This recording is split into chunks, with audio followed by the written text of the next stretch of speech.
Hello and नमस्कार my dear young friends of class 12 computer science. तो आपके sample paper के 23, 24 का जो सैंपल पेपर सीबीएसई का है उसका सेक्शन ए हम ऑलरेडी अपलोड कर चुके थे। पर अभी क्या है कि थोड़ा लाइट वगैरह का दिक्कत है, तो पूरा वीडियो एक ही सेशन में मैंने नहीं लिया है। और दूसरा चीज ये है कि सैंपल पेपर के पूरे वीडियो में एक ही सेशन में डालता था, वीडियो लंबा होता था।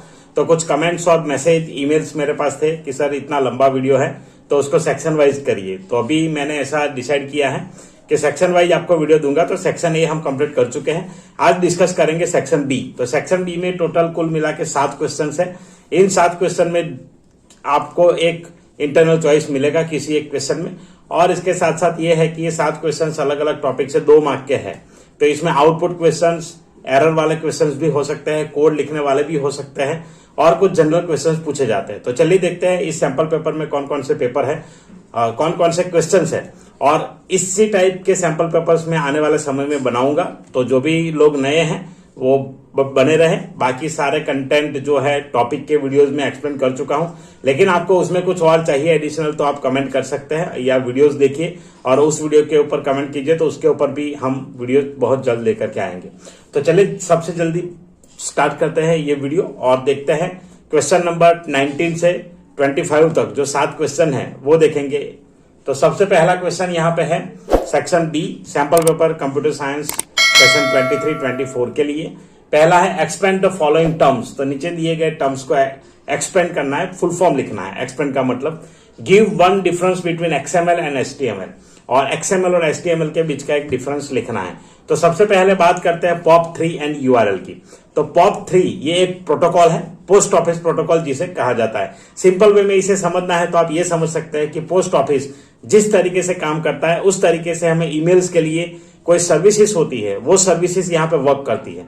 तो पोस्ट ऑफिस जिस तरीके से वर्क करेगा कि एक लेटर हम यहाँ से पोस्ट करते हैं, पोस्ट ऑफिस में जाता है, वहां पे फिल्टर होता है, फिल्टर होके अलग अलग ऑफिस का जो पोस्ट ऑफिस होता है उसके अकॉर्डिंग उसको भेजा जाता है। सेम ईमेल में होता है। तो ईमेल में जो ट्रांसफर होता है वो पोस्ट ऑफिस प्रोटोकॉल के जरिए इस तरीके से होता है, पोस्ट ऑफिस की तरह वर्क करता है। तो POP3 पोस्ट ऑफिस प्रोटोकॉल जिसका वर्जन है ये 3, तो 3 उसके वर्जन का नाम है। सेकंड है URL. URL stands for uniform resource locator. हालांकि आपको यहां सिर्फ फुल फॉर्म लिखना है पर मैं एक्सप्लेन कर रहा हूं। तो यूनिफॉर्म रिसोर्स लोकेटर क्या होता है? पर्टिकुलर वेबसाइट का एक यूआरएल होता है, एक एड्रेस होता है, उस पर्टिकुलर कंप्लीट एड्रेस को हम कहते हैं यूआरएल। इसमें 3 पार्ट होते हैं। सबसे पहला पार्ट है आपका जो भी www और HTTP प्रोटोकॉल के साथ आएगा। दूसरा आएगा डोमेन नेम, जैसे गूगल अगर हम लिखते हैं www.google.com तो इसमें गूगल आपका डोमेन नेम है और .com आपका टॉप लेवल डोमेन है। तो इतनी चीजें इसमें आती हैं। इसमें आगे इंक्लूड किया जाए तो यूआरएल में कभी कभी कहीं कुछ फाइल्स होती है तो उस फाइल का भी पाथ उसमें आता है। तो वो पाथ आएगा, फाइल का पाथ है। एग्जैक्टली जो पेज खोल रहे हैं या जो सोर्स है, रिसोर्स है, आपका जो डेटा है वो डेटा किस पर्टिकुलर फाइल में स्टोर है। तो इस तरीके से ये रहेगा URL. Next, give one difference between XML and HTML. XML और एचटीएमएल की बात अगर करें तो इसमें सबसे पहले हमें इसका फुल फॉर्म नजर आएगा। एक्सटेंसिबल मार्कअप लैंग्वेज होता है एक्सएमएल का, एचटीएमएल हाइपरटेक्स्ट मार्कअप लैंग्वेज होता है। एक्सएमएल में कोई प्री डिफाइंड टैग नहीं होता, एचटीएमएल में सारे प्री डिफाइंड टैग्स हैं। एक्सएमएल स्ट्रक्चर बनाने के लिए यूज किया जाता है, एचटीएमएल सिर्फ हम पेज को डिजाइन करने के लिए यूज करते हैं, स्टैटिक पेज बना सकते हैं। तो एक डिफरेंस बोला है, ऐसे 2-3 पॉइंट्स आप लिख सकते हैं। चलिए आंसर की के सॉल्यूशंस को भी एक बार नजर करेंगे। तो ये तो फुल फॉर्म है तो देखना नहीं है। इसमें देखिए सबसे पहला पॉइंट हम ये बता चुके हैं, pre defined tags. Web development language only focus on how data looks. तो ये स्ट्रक्चर की बात जो हम करते थे वो तो एचटीएमएल सिर्फ डिजाइन की बात करता है कि कैसे लगेगा, जबकि एक्सएमएल स्ट्रक्चर के ऊपर वर्क करता है। It is only use for displaying data, can not transport. सिर्फ डेटा डिस्प्ले करता है, ट्रांसपोर्ट नहीं करता। और नॉट केस सेंसिटिव, और एचटीएमएल केस सेंसिटिव नहीं है, एक्सएमएल केस सेंसिटिव है। एक पॉइंट यहाँ पे एडेड है। तो इस तरीके से आप डिफरेंस यहाँ पे लिख सकते हैं। चलिए नेक्स्ट क्वेश्चन देखते हैं, क्वेश्चन नंबर 20 क्वेश्चन में आपको एरर फाइंड करने के लिए कहा गया है। The code is given below to accept number as an argument and returns the reverse number. तो रिवर्स नंबर रिटर्न करने के लिए यहाँ पे कोड दिया है। इस कोड में आप देख सकते हैं कि डिफाइन रिवर्स रेव नंबर करके कुछ लिखा है। तो जो जो एरर्स है उसको मैं पहले हाईलाइट करूंगा। तो एरर्स में सबसे पहले यहाँ पे आप देख सकते हैं ये वाला सबसे पहले ये एरर है, ये डिफाइन नहीं आता है तो इसको अंडरलाइन करना है। इसकी जगह पे आएगा DEF। नेक्स्ट देखेंगे रिव नंबर नम, तो इसमें तो कोई एरर नहीं लग रहा, फंक्शन का नाम भी सही है, एक आर्ग्यूमेंट पास किया वो भी सही है, कॉलन भी है, तो ये कंप्लीट है। आगे rev equal to 0, REM equal to 0, तो रिवर्स और आरईएम 0 यहाँ पे है, वो बिल्कुल सही है, तो इसमें कोई एरर नहीं है। वाइल, तो वाइल में एरर है यहाँ पे, ये डब्ल्यू क्या होना चाहिए, स्मॉल होना चाहिए। वाइल नम ग्रेटर देन 0, फिर ये एरर है, रिवर्स इक्वल इक्वल नंबर एक ही बार आएगा इक्वल टू, तो REM equal to num module by 10 ऐसे आप लिख सकते हैं, तो ये एरर है। इसके बाद reverse, reverse into 10 plus ring, तो ये सही है। Num equal to num divide module division by 10, ये भी सही है। अब ये जो रिटर्न किया है वो रिटर्न एक एरर, यहाँ पे रिटर्न आरईवी जो है अंदर लिखा है वो थोड़ा यहाँ पे आना चाहिए, इंडेंटेशन इसका हम चेंज कर सकते हैं और यहाँ लिख सकते हैं, तो ये कुछ एरर्स है इसमें, इस प्रकार से आएंगे। तो 1 2 3 4 एरर यहाँ पे हो चुकी है। चलिए देखते हैं सॉल्यूशन में उन्होंने क्या क्या अंडरलाइन किए है, क्या क्या कोड बताए हैं। तो सॉल्यूशन में भी ऑलमोस्ट यही होना चाहिए। तो आप एरर को देखिए, आपको जो एरर लगता है वो अंडरलाइन कर सकते हैं, एक्सप्लेनेशन की इसमें जरूरत नहीं है। और एग्जैक्ट जो हमने बताया वो यहाँ पे है कि सबसे पहले तो डिफाइन में DEF आएगा, फिर वाइल में W स्मॉल आएगा, बाकी कोई एरर नहीं है। उसके बाद वो डबल इक्वल टू वाला है तो वो है, और रिटर्न आरईवी है। तो ये इस तरीके से अंडरलाइन कर दीजिए। हर एक करेक्शन का हाफ मार्क होता है, तो 4 होंगे, तो 4 एरर आपको फाइंड आउट करना है। और ऐसा जरूरी नहीं कि 4 ही होंगे, हो सकता है कि कभी ज्यादा भी हो, लेकिन मिनिमम जो क्वेश्चंस हमने सारे चेक किए हैं और इवेल्यूशन भी हमने देखा है, तो इवेल्यूशन में भी ऐसे ही मार्किंग स्कीम आती है। एटलीस्ट 4 एरर्स आपको फाइंड आउट करने होता है 2 मार्क में। कभी कभी ऐसा होता है कि सिर्फ 2 एरर भी दिए होते हैं, तो वो क्वेश्चन जब बनता है क्वेश्चन पेपर, उसके अकॉर्डिंग मार्किंग स्कीम भी बनता है, तो वो उसी हिसाब से होता है। लेकिन जनरली आमतौर पर 4 एरर होते हैं। चलिए नेक्स्ट क्वेश्चन की ओर जाएंगे, क्वेश्चन नंबर 21 क्वेश्चन में हमारे पास ये है, write a function count places in Python that takes the dictionary places as an argument and display the names in upper case. तो प्लेसेस जो है काउंट नाउ फंक्शन आपको बनाना है। तो ये ऐसे क्वेश्चन में आपको पहले फंक्शन का नाम देख लेना है, फंक्शन का नाम प्रॉपर देख लीजिए, फंक्शन का नाम प्रॉपर देख लीजिए कि कैसे करना है। तो यही नाम हम यूज करेंगे और फंक्शन बनाएंगे। That takes dictionary places as an argument, तो प्लेसेस जो है वो आर्ग्यूमेंट में जाना चाहिए। Display the names in upper case, और अपर केस में दिखाना है। Of the places whose names are longer than 5 characters, जिनके नाम 5 कैरेक्टर से ज्यादा है, बड़े हैं, उनके नाम यहाँ पे दिखने चाहिए। फॉर एग्जाम्पल डिक्शनरी यहाँ पे दिया है कि 1 दिल्ली, 2 लंदन, 3 पेरिस, 4 न्यूयॉर्क और 5 दोहा। तो इस तरीके से 5 नाम दिए हैं। तो आउटपुट क्या आना चाहिए, तो आउटपुट में आपको बताया गया है कि जो 5 लेटर से बड़े हैं, लंदन, न्यूयॉर्क, 2 चीजें हैं, तो 2 आउटपुट में आनी चाहिए। तो चलिए करते हैं इसको, और पाइथन में ही यहाँ डायरेक्टली आपको प्रैक्टिकल करके दिखाता हूँ किस तरीके से फंक्शन लिखेंगे। तो फंक्शन लिखने के लिए सबसे ज्यादा जरूरी आपको सबसे पहले DEF कीवर्ड, काउंट, और यहां देख लेते हैं कि क्या नाम दिया है, काउंट नाउ, और पैरामीटर है अपना प्लेसेस, ये आ गया। तो काउंट नाउ प्लेसेस, अगर कैपिटल करना है इसे तो कर सकते हैं, कोई दिक्कत नहीं, वहां पे कैपिटल दिया है। तो ये फंक्शन का डेफिनेशन हो गया। अब इसमें डिक्शनरी जो है वो डायरेक्ट हम डिक्शनरी ये नीचे ले लेंगे तो उससे आ जाएगा। तो डिक्शनरी प्लेसेस इक्वल टू ये सारी चीजें दी है। अब इसमें कोड में देखेंगे हम, सबसे पहले ट्रावर्स करेंगे। तो ये स्ट्रिंग है, तो स्ट्रिंग को ट्रावर्स करना है, डिक्शनरी है और डिक्शनरी के अंदर प्लेसेस है, वो स्ट्रिंग है, तो ट्रावर्स करना है। तो ट्रावर्स करेंगे सबसे पहले डिक्शनरी, तो डिक्शनरी प्लेसेस ऑलरेडी है हमारे पास। फॉर आई इन, अब करेंगे प्लेसेस, तो आई इन प्लेसेस आ चुका है। अब इस प्लेसेस में हमें उसके लेंथ फाइंड आउट करना है, पर्टिकुलर वर्ड्स के, पर्टिकुलर सिटीज के, तो जिनका 5 से ज्यादा हो तो उसी को प्रिंट करना है। सिर्फ प्रिंट करने के लिए बोला है display the names in upper case, okay, और वो अपर केस में दिखाना है। तो चलिए सबसे पहले कंडीशन डालेंगे, इफ प्लेसेस आई, तो प्लेसेस आई में हमारा जो डिक्शनरी है वो आएगा। वैल्यूज हमें फाइंड आउट करना है, तो वैल्यूज के लिए प्लेसेस आई लिखेंगे। अगर इंडेक्स के साथ काम करना होता तो हम करते डायरेक्ट आई। तो यहां पे इस तरीके से लैन, और लैन को यूज करके लिखेंगे प्लेसेस ग्रेटर देन 5, और 5 है, 5 से ज्यादा है, लॉन्गर देन 5 कैरेक्टर्स, तो 5 से ज्यादा ही है। तो इसको क्या करना है, अपर केस में कन्वर्ट करना है। तो क्या करेंगे, प्लेसेस ऑफ आई डॉट अपर, तो ये अपर में आ जाना चाहिए। तो प्रिंट करेंगे सीधा, तो सीधे डायरेक्टली प्रिंट हो जाएगा सीधा ही। अब इसको कॉपी कर लेते हैं, तो कॉपी सीधा मैं ये रख देता हूं डिक्शनरी यहां पे, ताकि इनपुट करना उससे ये बेटर रहेगा। अब कॉल करते हैं काउंट नाउ, ऊपर टी मिसिंग है शायद, चलिए टी यहां डाल देते हैं, काउंट नाउ। अब इसके अंदर हमने जो पैरामीटर लिया है वही डालेंगे, प्लेसेस। इसको रन करते हैं, डेस्कटॉप क्वेश्चन 22 21 है, 22 है। Places is not defined, name error, okay, ये थोड़ा आगे पीछे हो चुका है प्लेसेस। तो ये लंदन न्यूयॉर्क आ चुका है। तो इस तरीके से कर सकते हैं, ये एक सिंपल और इजी तरीका है। तो इस तरीके से आप डाल सकते हैं। चलिए आंसर की में किस तरीके का आंसर दिया है वो देखेंगे।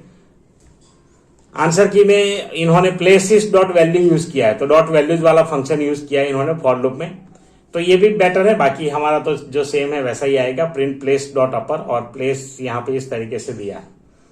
तो डायरेक्टली आप इस तरीके से कर सकते हैं कोड, तो कोड कोई भी हो वैलिड होगा। यहाँ पे मार्किंग स्कीम पूरा देखिए, half mark for correct function header, proper header के लिए, हाफ मार्क करेक्ट लूप के लिए, half mark for correct if statement सही होना चाहिए, डिस्प्लेइंग के लिए और कॉलिंग के लिए यहाँ पे मार्क्स कभी कभी होते, कभी कभी नहीं भी होते। तो कॉलिंग का उतना ज्यादा इंपॉर्टेंस नहीं है इसमें, तो ये हमेशा ध्यान में रखें। कभी अगर क्वेश्चन में दिया है तो मार्किंग स्कीम में अलग से आता है कि कॉल कराना है, बाकी कॉलिंग जरूरी नहीं है। तो मैंने प्रैक्टिकल दिखाया इसलिए कॉल किया है। चलिए आगे वाला देखेंगे।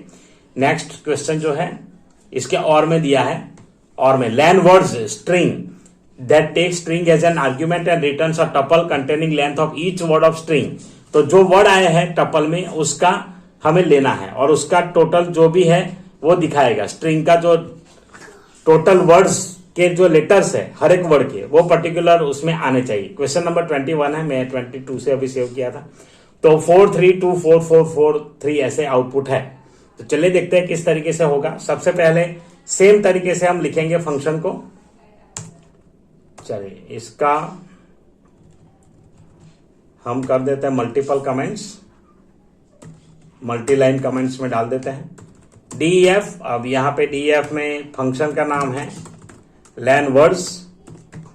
अब लैन वर्ड्स के अंदर आपको मिलेगा स्ट्रिंग। ये जो स्ट्रिंग है, स्ट्रिंग के साथ अभी हम करने वाले हैं फंक्शन। तो देखिए क्या लिखा है, takes the string as an argument हो गया, returns tuple containing length of each word. तो length of each word of a string आना चाहिए। तो चलिए स्ट्रिंग को ट्रावर्स करना पड़ेगा सबसे पहले। फॉर आई इन स्ट्रिंग, ये हो गया ट्रावर्स। अब इसका टपल में ले जाएंगे, तो हर एक वर्ड को ले जाना है हमें। तो सबसे पहले हम ये करते हैं, जो टपल है हमारा उसके वर्ड्स को अलग करना पड़ेगा। स्ट्रिंग है उसको, तो w equal to string dot split. तो स्प्लिट करने से हर एक वर्ड को लिस्ट में ले लेगा और यहां w आएगा। अब क्या करना है, तो जो भी वर्ड है, तो इसमें सारे वर्ड्स अलग हो गए। चलिए पहले चेक कर लेते हैं कि सारे वर्ड्स अलग से प्रिंट होते हैं या नहीं। Okay, for I in w print I. Okay,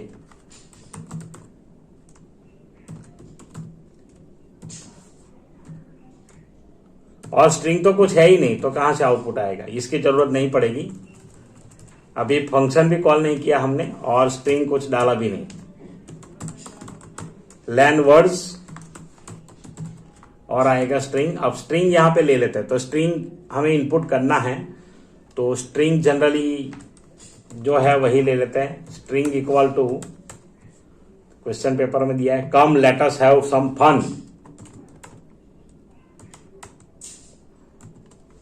ये स्ट्रिंग है,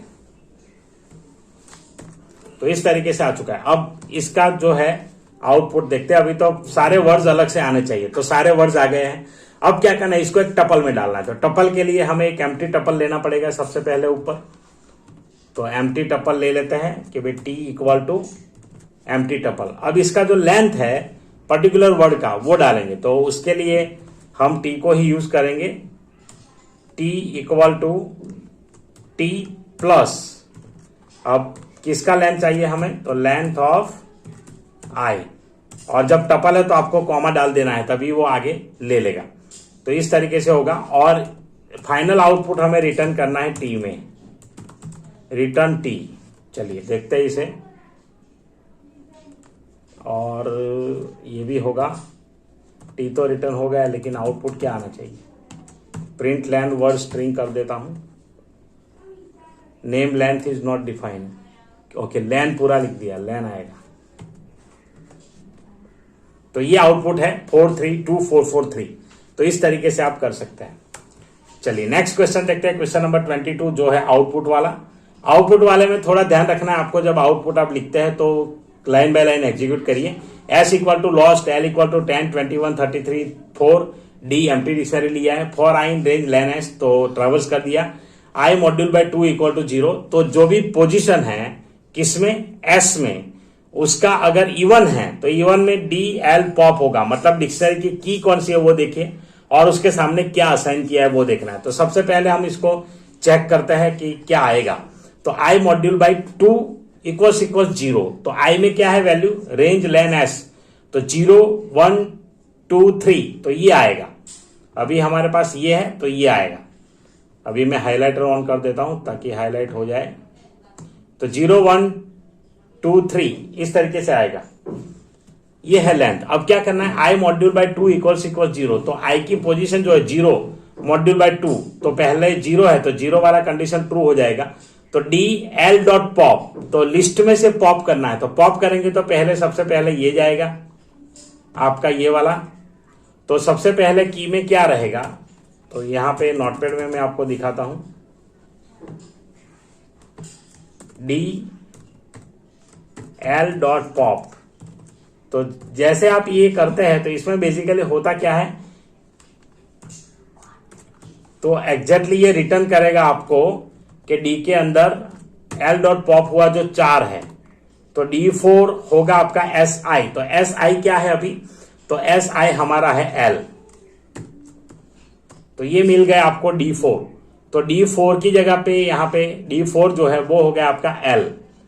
तो जो की है वो क्या होगा और वैल्यू है क्या होगा वो आपको समझना है। तो D4 यहां पे आपके पास है L, 4 इंडेक्स हो जाएगा। चलिए आगे नेक्स्ट देखते हैं। आगे वाले कोड में O आता है, तो O पे तो 1 होता है, तो डी एल डॉट पॉप होगा। तो एल डॉट पॉप अब 4 तो हो चुका है, उसके बाद बचा है हमारा 3, D3 equal to I plus 3।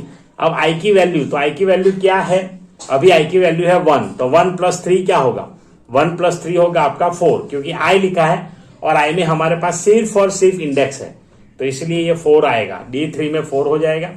अब आगे करते हैं D2। तो D2 कंडीशन ऊपर वाला ट्रू होगा। तो अब क्या होगा D2 में, तो S है हमारे पास, तो SI ये आएगा S। उसके बाद जो है डी एल डॉट पॉप, तो सबसे पहले ये पॉप ये था 3, ये 33 था,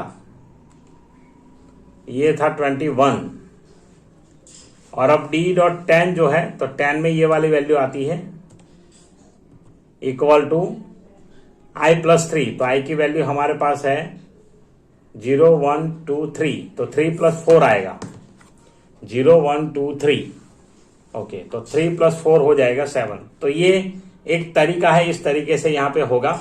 और फिर के और बी, तो की और वैल्यू यहाँ पे एडजस्ट हो जाएगी। तो की वैल्यू में क्या क्या रहेगा, तो की में और वैल्यू में आपके पास जो चीजें यहाँ पे आ रही है वो लिख देना है। तो इस तरीके से होगा। चलिए आउटपुट देखते हैं इसका डायरेक्ट वहीं से। तो स्टेप बाय स्टेप एग्जीक्यूट करने के बाद आपको कुछ इस प्रकार से मिलेगा। देखिए वो लैंड वर्ड वाला इस तरीके से किया है इन्होंने, सेम मेथड है ऑलमोस्ट, हमने जो किया वही है, डिफरेंस नहीं है कोई। चलिए इसका आउटपुट जो है ये देखिए। तो सबसे पहले हमने लिया 4 इंटू एल, तो सबसे पहले की, अब इसको हमने जो लिखा था उसको अगर अरेंज करेंगे तो इस तरीके से आएगा 4 इंटू एल, 33 उसके सामने 4 आएगा, 21 उसके सामने एस आएगा, और 10, ओके। तो ये 3 1 प्लस 3, तो 3 प्लस 3 6 होगा, मैंने 7 कर दिया था। तो ये इस तरीके से आएगा। तो वैल्यूज हमारी सारी मैच हो रही है, आउटपुट में की और बीच में वैल्यू के बीच में स्टार है, तो इस तरीके से आउटपुट रहेगा। चलिए 23 इजी क्वेश्चन है, डायरेक्ट मेथड पूछे गए हैं। सबसे पहला, to insert an element 200 at third position in list 1। तो लिस्ट में एलिमेंट इंसर्ट करने के लिए 3 मेथड है। एक मेथड है अपेंड, जो लास्ट में ही अपेंड करेगा। पर्टिकुलर पोजीशन पे अगर कोई वैल्यू इंसर्ट करना है तो इसके लिए इंसर्ट मेथड है, तो इसका करेक्ट आंसर आएगा इंसर्ट। और तीसरा है एक्सटेंड, जब आपको मल्टीपल वैल्यूज एक्सटेंड करनी है तो उसके लिए हम करते हैं एक्सटेंड। नेक्स्ट है to check whether string named message ends with a full stop period और नॉट। तो जब भी एंड्स विथ चेक करना है तो एंड्स विथ ही मेथड है, तो स्ट्रिंग डॉट एंड्स विथ यहाँ पे करेक्ट आंसर आएगा। तो स्ट्रिंग डॉट एंड्स विथ के साथ आप इसको कर सकते हैं। तो दोनों फंक्शन के नेम है, यहाँ पे यूज होंगे, तो यही होना चाहिए message dot ends with dot और L1 डॉट इंसर्ट टू 200। चलिए बिल्कुल सही है, सिंटैक्स इसका ध्यान रखना है आपको बस। नेक्स्ट है MySQL से, employ containing column E name department and salary after creating tables he realised he forgot to add a primary key column in table. Help her in writing an SQL command to add primary key column EMP-ID of integer type the table. Thereafter, write command to insert the following record in table. Okay, तो सबसे पहले पूछा है कि primary key add करना भूल गए हैं, तो उसका लिखना है, उसके बाद इंसर्ट वाला लिखना है। ओके, तो वैल्यू भी दी है यहाँ पे। तो सबसे पहले जब भी प्राइमरी की अगर कोई भूल जाता है उसके बाद ऐड करना है, तो उसके लिए सीधा ये वाला सिंटेक्स लगेगा, ऑल्टर टेबल, और टेबल का नाम दे दीजिए। टेबल का नाम क्या है, क्वेश्चन में एम्प्लॉई दिया है, तो एम्प्लॉई ऐड प्राइमरी की, और जो प्राइमरी की है उस कॉलम का नाम दे दीजिए, क्या है, she realise forgot to employ ID, तो EMP-ID। बस इस तरीके से आ जाएगा। तो ऐड करने का है। अब इंसर्ट करने के लिए अगर हम देखें तो इंसर्ट करने का कमांड इंसर्ट इनटू आएगा। चलिए यहां देखते हैं। तो सबसे पहले insert into employee, case insensitive है तो कोई दिक्कत नहीं है, आप स्मॉल कैपिटल कभी भी लिख सकते हैं। एम्प्लॉय ID 999 है, जो नाम होगा उसको हम करेंगे इस तरीके से। नाम है श्वेता, उसके बाद है प्रोडक्शन सिंगल कोट, टेक्स्ट और डेट वैल्यू हमेशा सिंगल कोट में जाती है MySQL में, और ये तो इस तरीके से रहेगा। तो ये सीधा कमांड है उसका, और आप इस तरीके से कर सकते हैं। चलिए ये है, एक बार आंसर की के साथ वेरीफाई कर लीजिए। देखिए, alter table add EMP-ID integer primary key. Okay, तो इस तरीके से दिया है, हालांकि जरूरत नहीं है, आप डायरेक्टली ये भी लिख सकते हैं। MySQL वाले सेशन में आपको पूरा सिंटेक्स मिलेगा, तो उसमें ये कमांड देके रखा है। तो ऐड प्राइमरी की EMP-ID लिखने से भी हो जाता है। Add EMP-ID primary key, alter table employee add EMP-ID integer primary key. इसमें थोड़ा मुझे डाउट है कि इन्होंने जो रखा है या मेरे वाले में। चलिए ये MySQL में जाकर के ही देखते हैं। तो कोई भी पर्टिकुलर टेबल क्रिएट कर लेते हैं। अभी यूज कोई डेटाबेस का नाम दे देता हूं मैं, मेरे पास ये डेटाबेस है, क्रिएट टेबल EM। चलिए इतना ही रखते हैं, 2 ही कॉलम लेंगे, EM number integer, E name वेरकैर,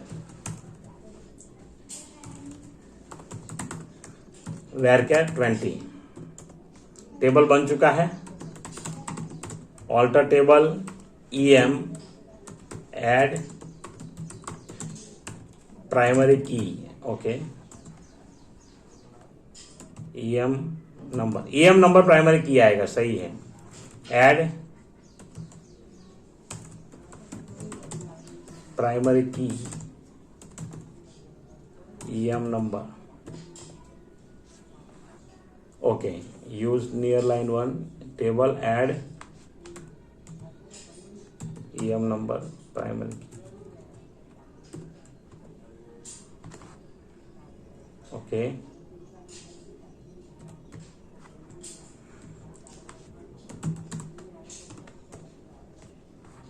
duplicate column name EM number.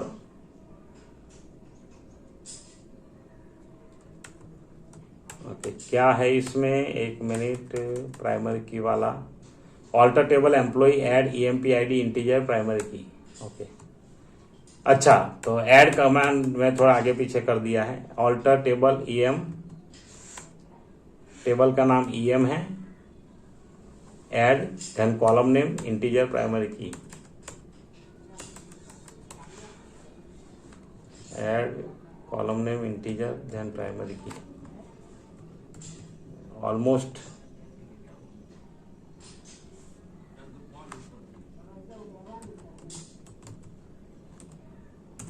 Alter table EM add primary की,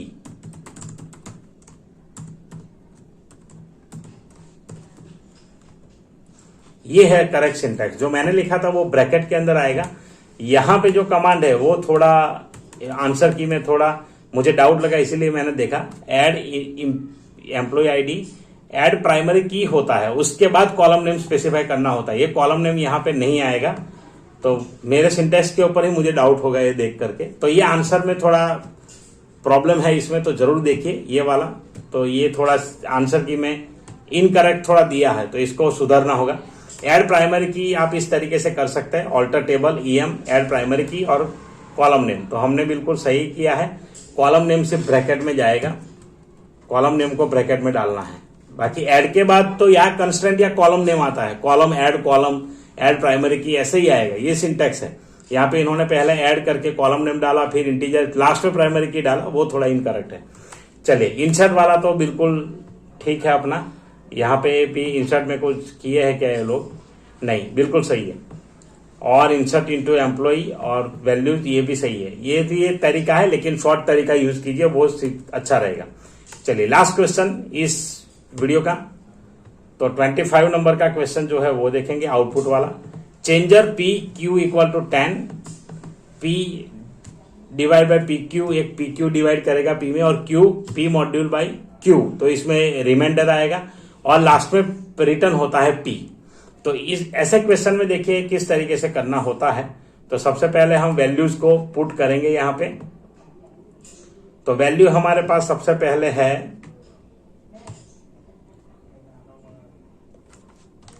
P, A रखते A equal to 200, B equal to 20। अब देखिए सबसे पहले P और Q 10 है। P इक्वल टू, पहले कॉलिंग में चेंजर दे दिया हमने, तो चेंजर में दोनों वैल्यू दे दी, तो वहां Q इक्वल टू 10 का कोई मीनिंग नहीं रहता जब दोनों वैल्यू स्पेसिफाई की है। तो इसमें हम P क्या लेंगे, P equal to P divide by Q, तो दोनों इसी तरीके से आएगी जो वैल्यू यहां स्पेसिफाई की है। P मतलब क्या होता है आपका A और Q होता है P, तो P 200 divide by 20, 200 divide by 20 करेंगे तो इसका आंसर मिलेगा 10.0, क्योंकि 20 डिवीजन है तो डेसिमल वैल्यू आएगी। अब Q इक्वल टू क्या है, Q equal to P module by Q, इसको जब करेंगे तो क्या होगा, 200 मॉड्यूल बाई, अब P चेंज हो जाएगा, वो भी देखना है, क्योंकि P तो ऊपर ले लिया हमने, वही वैल्यू यहाँ पे है। तो P मॉड्यूल बाई Q जो है 10.0 और मॉड्यूल बाई Q करेंगे तो Q हमारे पास है वही का वही जो है 20, तो 20 करेंगे तो 10 मॉड्यूल बाई 20, 10.0 मॉड्यूल बाई 20, इस तरीके से होगा। तो इसमें तो जो रिमाइंडर बचता है वो वही आएगा, 20 से मॉड्यूल नहीं हो पाएगा तो 10 आएगा ये।